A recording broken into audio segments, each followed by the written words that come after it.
capabilities of systems today and being IP-based.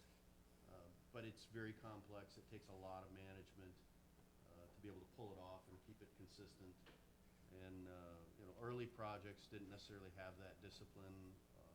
So I would say if you're going to do something on that magnitude, you have to be just very careful, not buy into the marketing message, and actually look underneath the hood to see what's there from a mechanics perspective to make sure that it's actually going to be able to deliver what it is that it's intended to do. Interesting perspective. Michael?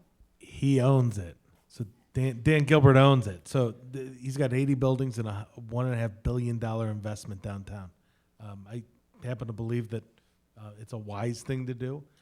And any of you who have gone on the tour of this fiefdom have seen that there's an underground cavern where they have cameras, they have video monitors. They're basically monitoring everything that's going on physically and on the social media landscape. And it really is truly amazing.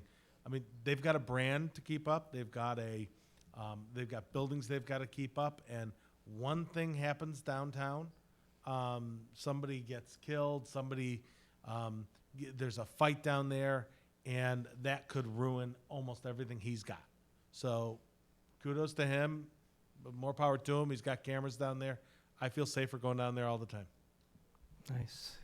Kelly, any thoughts on that? I agree. Pretty much everything he said I was going to touch base on. So, I mean, I think anything that is put in place to help better our day-to-day lives, I think that's really positive. So, I think it's a great idea and a great use of technology.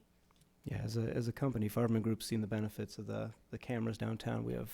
Yeah, and then Go from a ahead, marketing perspective, the construction industry is utilizing them for the construction lapsed video, if you will. We put some of them up on top of Fox Theater and surrounding buildings for Illich's group. And I think that's a great practical use for it. Good. Now, if it was the government that was doing it, I'd probably be a little bit more skeptical. But I don't. I believe that these are his properties, and I think that's like from that perspective, I think it makes sense. He's got an investment. He's got to take care of it. Yeah, and there are public sector property or projects like this that have failed miserably, and that's probably the reason. Public versus private sector, two totally different things. yeah, I always find it interesting when you see that people are worried about the camera system and they're going to be caught on it, and that's an invasion of our privacy. You probably shouldn't be doing those things that you're doing if you're afraid to be on the camera system. But at our properties, which are not owned at this moment by Dan Gilbert down in the CBD, and I think there's only one or two left in the CBD, but we reap the benefits of that when there has been crime down there and the camera system has caught the criminals and their activity, and within minutes the police were on site. So we support that greatly and wish continued success to that. So all right, if you could create your dream product using technology, what would that be? Let's start with Kelly on that. Okay, so recently marketing has had some challenges with the turnaround time for how quickly we are expected to produce our materials. And then along came this beautiful product called Build Out, and it's a great product. It is a dream come true. I highly recommend you look into it. It's gonna probably change the way we do our marketing moving forward, and it cuts our turnaround time in more than half on how quickly we can put out our marketing pieces to our clients. So it's a great product. So you're living your dream product today. I am living my dream product. It came true. Very nice. Michael? I have two related dream products. One is the device that can actually make my kids listen to me. But the other one, which is probably invented, I just haven't gotten it yet, is one, and it's related to this, is one that I can actually flip a switch upstairs and turn off all their devices at the Nice. same time. I know. Yeah. I'll buy that one. Sorry, any real estate product that I have, the technology, I probably, if I say it, then CoStar owns it. And as a person that works in technology all day, if you ask me what my dream product would be, it wouldn't be in technology, because I'm in it all the time, and I'm the last guy to want to play a video game when I get home or anything like that. But if we stay within the topic of technology, I'm really an advocate for the education of the cloud. And what I would see as my dream product would be some way to educate the masses on this stuff and make you all early adapters, because I'm passionate, and I know that utilizing it can save you so much money and do so many great things for you. So it's the educational piece that we'd like to create out there and put it out to the public so that you can absorb it and put this stuff to practical use. That's great. And you did a great job today of explaining the cloud. I will tell you, I'm one of those people before today, still struggled with the concept of it. So fantastic job doing that. All right, so your non-technology one, Rick, what's your non-technology dream product? Well, it would. PG rated, keep in mind, it's a very sensitive crowd. I don't know. It would definitely have to do something with outdoors. I'm an outdoors person, and whenever I can get there.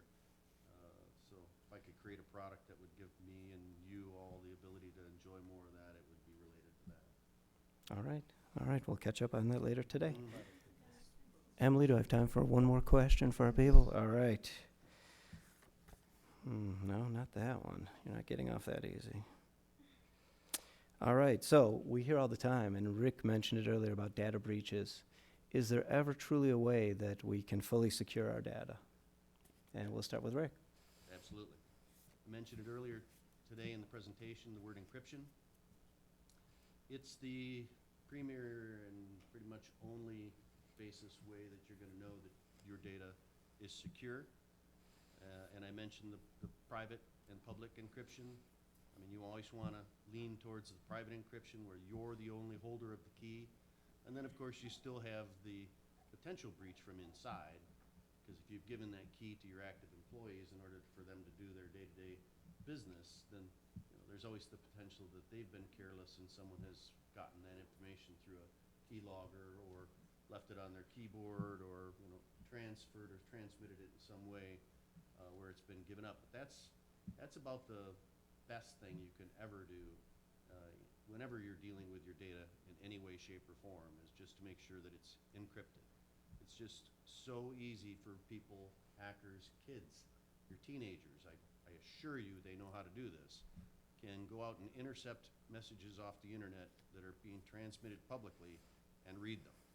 Actually gain that data in so short a amount of time that you would be amazed, jaw-dropping. So encrypt your data. All right, good takeaway. Michael, anything on that?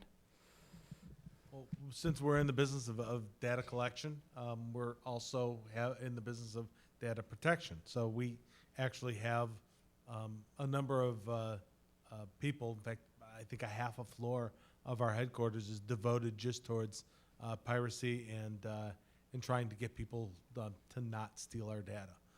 And it's a game that we fight every single minute of every single day. We we were talking the other day, we don't sell our products in certain countries because we don't trust the ability. So if you're in certain countries, you just can't log into CoStar. But every day, and even from people who you'd be surprised about, people are trying to take our data and use it. And we've had a couple of companies that have been startups that use our data, and the way they're found out is through we actually do plant seeds within our data, and we've found that companies that are startups have been stealing our data. It's unfortunate, but it's something we fight every day. And CoStar takes that very seriously, the We take breach it of their data. very seriously. Do not steal CoStar data, just so you know. Can't get away with it. We've seen them. They're tough. All right, well, we'll open it up to the crowd, see what kind of wild and crazy questions we have this morning. Anyone have, all right, way in the back there. Yes, sir.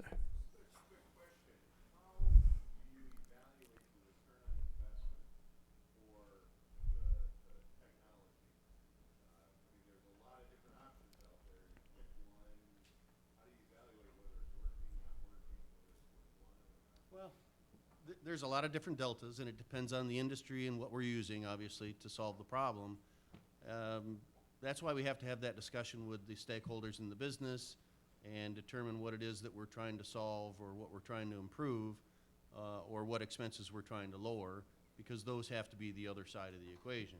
You can't do an ROI if you simply have here's an expense, we've got to battle something, and then assign some cost to some of those soft dollar things, and then a decision is made based on whether or not that investment obviously is worth the pain and or the productivity enhancement that it's offering. We look at total cost of ownership, and do formulas across a period of time. Some of those can be done comparatively against old data. This is what you've been doing, and albeit this was an archaic way to do things, at least it's a starting point to say that this is how we were communicating and it was working, but it was costing us X amount of dollars. Well, today we can do it in so many more better ways, and we're going to do it for the same cost, but we've actually now got an ROI and a TCO that gives you these enhancements and additional value propositions, or we're doing it for much less expensive costs, and there's obviously the ROI there.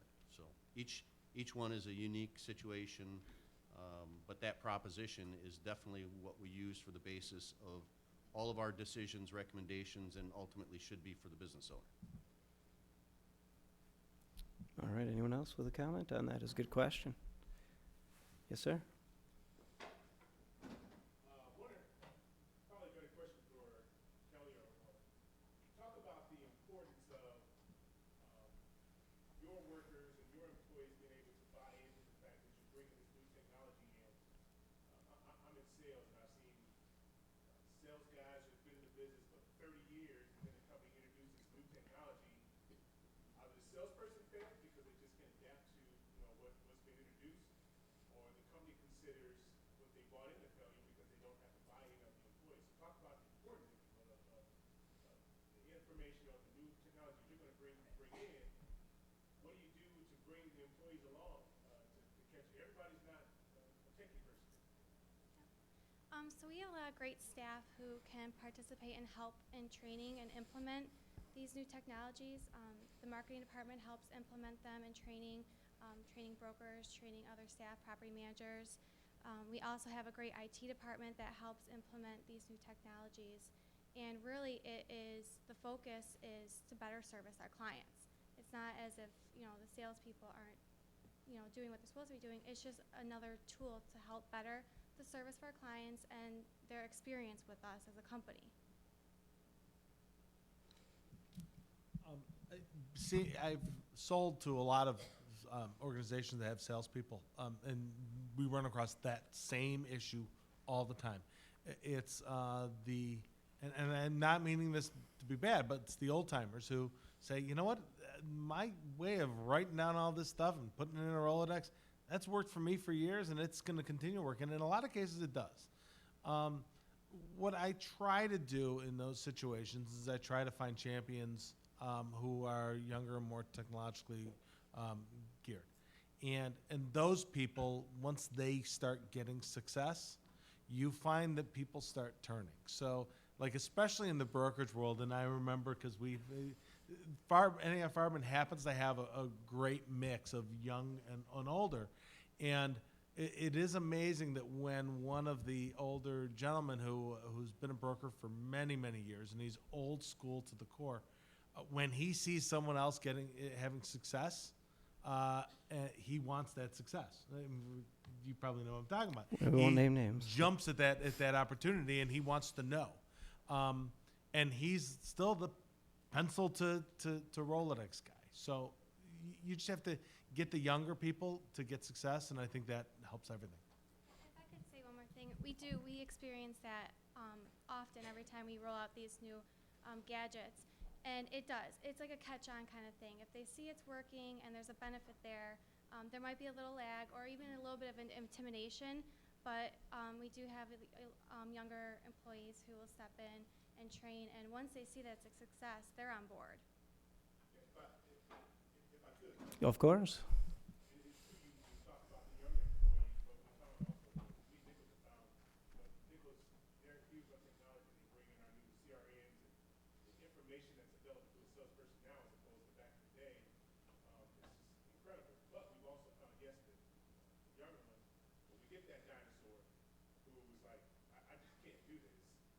we get him on board and he's liking it, he's able to share his testimony as how it's making his job easier. It helps the older guy too to say, this guy can Yep. get it. Yep. Exactly. We have the same I'm thing. embarrassed if I can't get it. Yep. So the older and the younger, so that's key also. Yeah, it's a great when they get on board. Absolutely.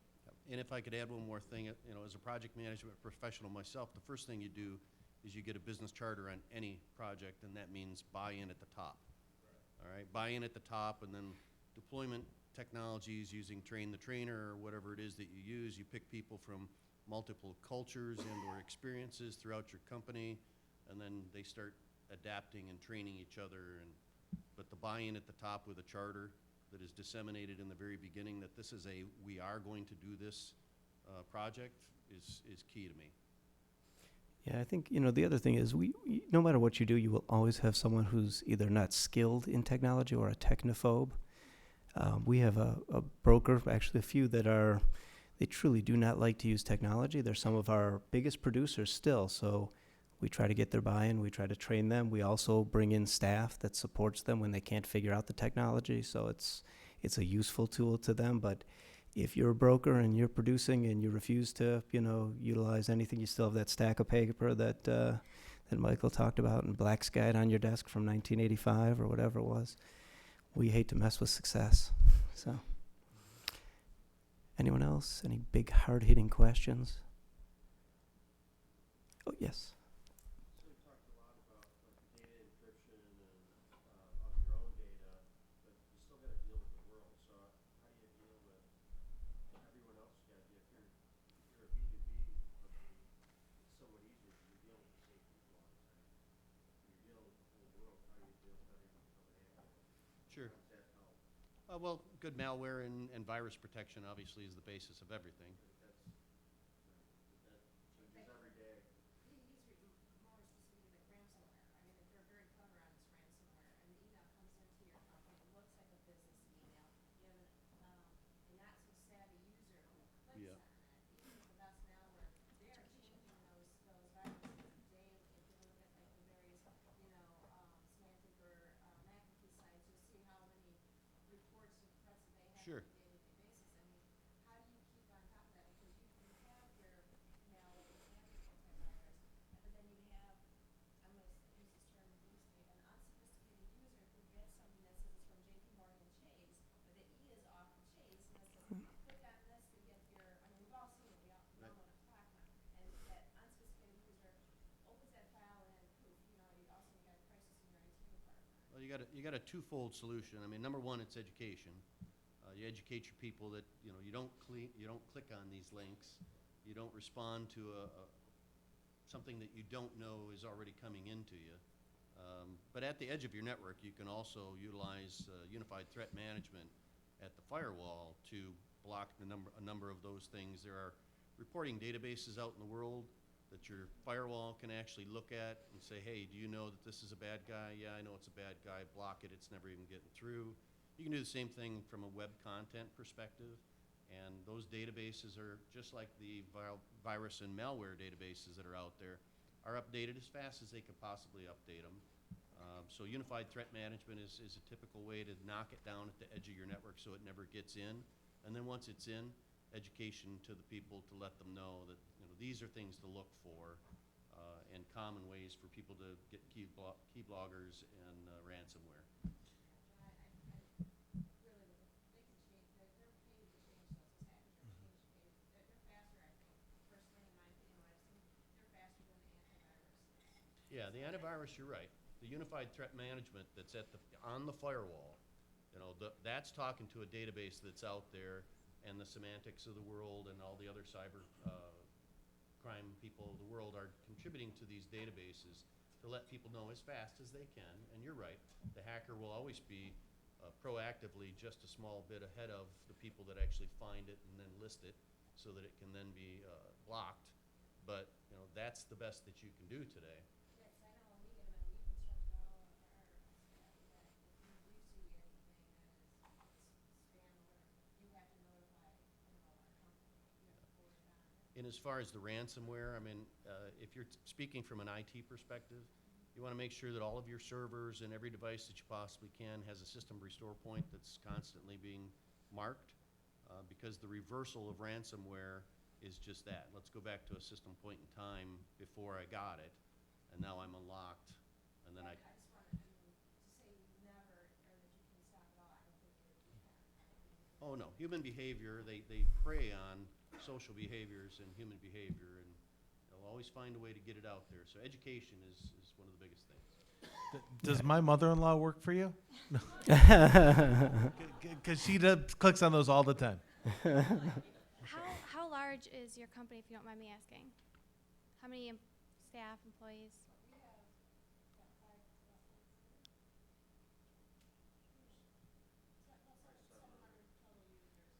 But we run the gamut of, we have the sophisticated users, and then, we have the people who are very good at taking care of elderly people, but not sophisticated computer users.